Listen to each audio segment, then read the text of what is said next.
Good day guys, Caninate Aquatics here, and for today's video nga pala isasagot tayo ng comment regarding kung okay nga ba yung 3 female tsaka 1 male sa guppy breeding. So based sa aking experience guys is natry ko na yung 5 female tsaka 1 male.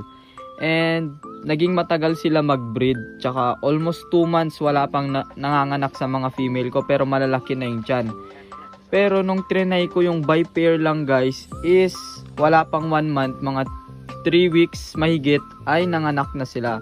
And malalaki na yung tiyan nila guys. Ganyan na naging big mama na sila.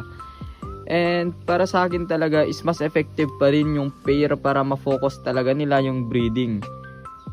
So yun lang guys, yun lang yung advice ko. I-try nyo yung by pair, and kung nag-success kayo sa by pair, maybe it's about time na by pair na lahat yung breeding nyo, or i-try nyo din yung pair trio guys. Pwede din yun, pero mas effective lang nga sa akin yung by pair.